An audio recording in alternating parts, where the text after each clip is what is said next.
Good afternoon, everybody. Hope you guys are doing well as we wind our way through the last couple hours of that 48-hour period where you just allow yourself to kind of feel good after a win. But we're almost to the end of it, and we got to start thinking about what that win on Sunday actually means in the big picture because in the small picture, in just the window of that one game, it's obviously great, but is it going to mean much by the end of the season? If this team does not make the playoffs, then I still say that game meant something because you haven't beaten the Niners in a few years. Beating the Niners is something that you need to do at some point if you want to get back to where you want to get back to as a team. But in order to really make it matter, you need to actually cash in on that win with some kind of a run, even if it's just a one and done. Like things don't happen instantly. Things don't happen overnight. You got to get close and lose usually once or twice before you actually win. So, let's talk a little bit about the playoffs and quite honestly, as far as the Seahawks are concerned, I think it's actually very very simple. It's binary. Either the Seahawks win their division or they don't make the playoffs. At this point, it's really hard to imagine the Seahawks or any NFC West team getting a wild card spot. I mean, just to go over it real quick, if you look at it, the wild card teams right now are the Vikings, who have kind of fallen apart, and they do still have to play 4 games left against their division, but they've already got 8 wins. Like, that team is too well coached to not win at least 2 of their next 7. And that's all they need to do to get to 10 wins. And that would probably be good enough.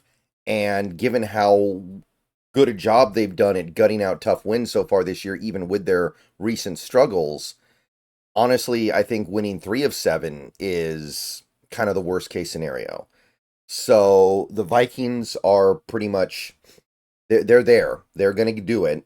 The Packers, they already have 7 wins, so you probably need to win 3 more to secure that wild card spot.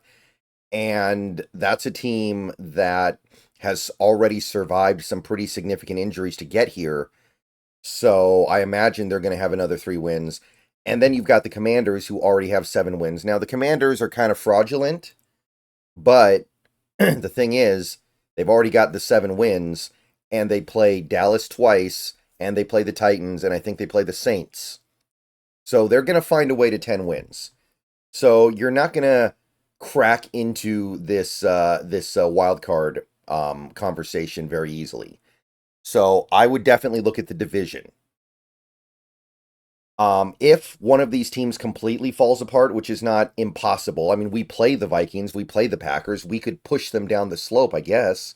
But if you're counting on a wild card spot with where the Seahawks are right now and where these other wild card teams are, I I think you're kind of wasting your time on that one. It's just not realistic that these teams melt down to the point where they could actually be caught.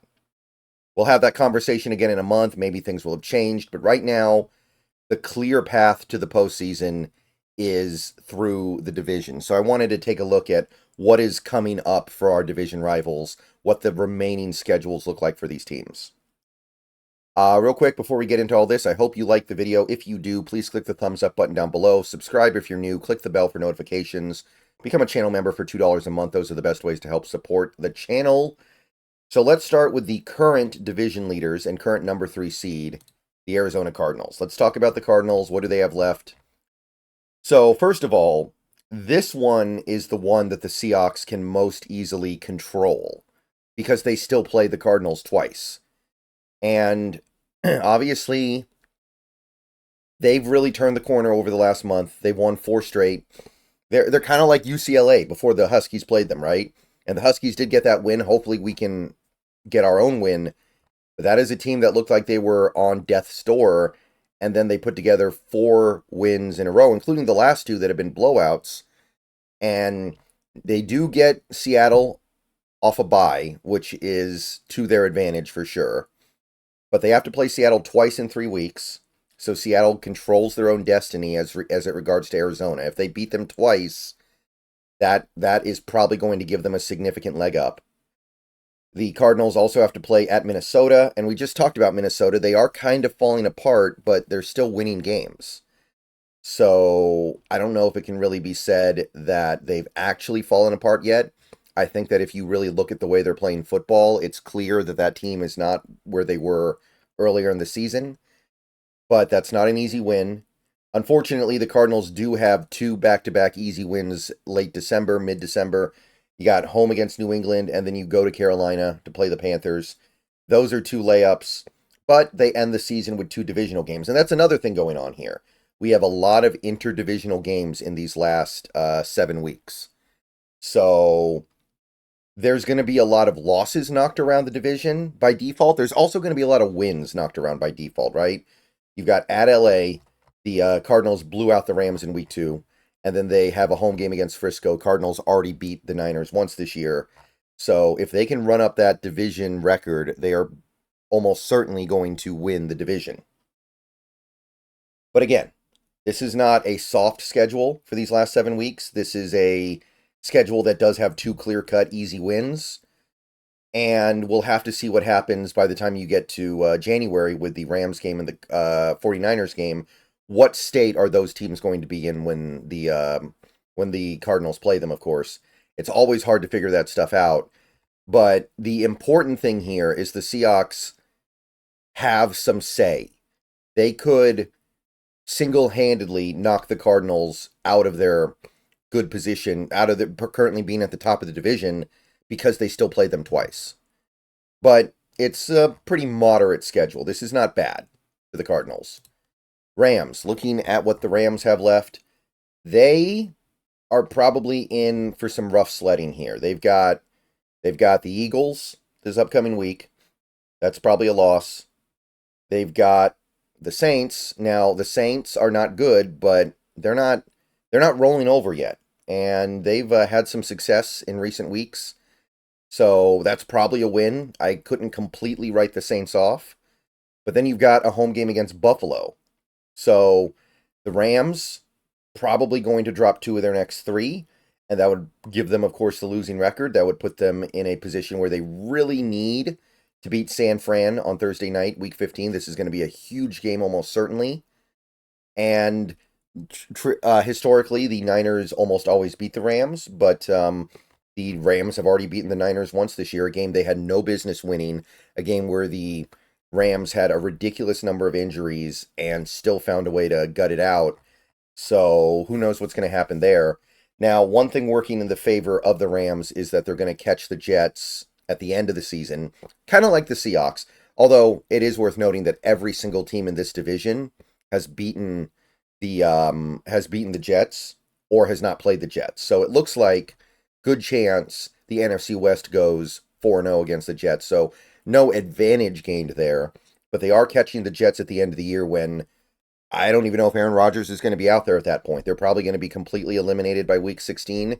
Now, maybe having Aaron Rodgers doesn't even matter that much, but I would rather deal with the backup than I would deal with Aaron Rodgers at this point still. And then you've got 2 divisional games, and that's what makes this stuff so hard to read. A lot of these games that these teams are playing at the end of the year are against other divisional teams that are about as average as they are. All these teams are average. The Cardinals have been playing clearly above average recently because they're on the 4-game winning streak, but overall they're still maybe a slightly above average team, I think. I'm still not completely buying everything I'm seeing, but it's really hard to read how these games will go. And then you've got the 49ers here. They have it really, really tough. They've got Green Bay and Buffalo on the road back-to-back. Their season could be done by the time we get to early December. They could end up just being 5-7 and pretty much forget about it, depending on what the other teams in the division do. Very easily. Green Bay, they should be warming up right about now. Buffalo, I mean, they're already warmed up. And then you have Detroit in week 17. Those 3 look like pretty much money in the bank losses. And then you got to survive some pretty difficult games in between all that. The Bears, they're not bad. There are bad things about that team, but they might not have Eberflus by the time we get to this game. Maybe a new coach will inject a little bit of life into things. Maybe it'll be like the reverse Jets. So there's that factor. There's the fact that this Bears team has a good defense. They have good receivers. They have good skill position players. It's really just about the offensive line and the coaching. You catch them on the right day, they could run it up on you. And then, of course, you've got division rivals, and these games can go either way. You got the Rams, you got the Cardinals. And don't forget about the Dolphins here. San Fran going to Miami in late December. Tua's back. Miami's been playing very competitively ever since Tua got back. Miami might be fighting for their playoff lives in Week 16. Do not count out the Dolphins. They might really stick the knife in here. They definitely have the potential to do it because assuming they lose these next two games, does San Fran, Green Bay, and Buffalo, if they lose to Miami and they're staring down the barrel of Detroit, I think you can, at that point, you would write them off, correctly so. They would clearly not be in position to go on any kind of a late season run and make the playoffs. So they've got it really tough. And then you've got the Seahawks where I'm sure we know what's up here, right? We've got 3 games still left against the division, 2 against the Cardinals, which is kind of good because it means we control our ability to knock them off their perch. And other than that, it's not that bad. I don't know if it's great. Like, we get the Jets, right? And the Jets are reeling. The Jets can't win a game. Should be able to go, even rolling into New York. And I don't even know if playing at home or playing on the road matters to this team at all anymore. But that's a game you're now fully expecting to win. The Jets have basically fallen apart. Now, the Packers, that one's going to be a trial. That one's going to be tough. That one, I don't know. I don't know if you can get that one, but you're catching the Vikings at the end here, which is also kind of nice. Remember, the Niners had to play the Vikings when the Vikings were red hot. They ended up losing that game, surprisingly. So that is an advantage that you have over them. You are getting the Vikings at the end of the year, where I think very clearly they've been negatively affected by like the Darisaw injury, and other teams in your division had to deal with a guy like Christian Darisaw, and it just changes things a little bit. You're getting the Bears right at the end of the year. Eberflus is almost definitely going to be gone by then, so I don't know what the Bears are going to look like. Again, they're dangerous. I don't think they're a bad team. At this point, though, I don't really think you can say they're a good team. I am terrified of going into Chicago right after Christmas and playing in what will likely be some kind of snowstorm, extreme cold, extreme wind. I don't like any of that. That doesn't sound fun to me, admittedly, but that is a team that you should be able to beat if you want to be serious about winning the division. So it's all kind of running together in this division, it feels like. I feel like the Niners are probably in deep doo-doo because of their remaining schedule. They have 3 games that feel like almost automatic losses. And then they have other games in the division that could go either way. Like, none of these games are easy wins. None of these games are automatic. The closest thing is probably the Bears, and I don't think that's an automatic game for the Niners the way they're playing. I mean, what on this schedule so far makes you look at the Niners and go, yeah, that's a really good team that will just take care of business against a team like the Bears? But other than that, man, it all just kind of runs together. Like, the Rams have some games they're definitely going to lose coming up here. They could make that up at the end of the year. Cardinals, their situation is actually looking fairly favorable if they can at least beat the Seahawks once, I guess. But it's all running together, man. And I'm not counting anybody out. Maybe I'm counting the Niners out, but that's really the only team that I think is just DOA. That's the one team that I think has too much to overcome. They would need to be a completely different team for these last 7 games to actually make the playoffs and win the division, I think.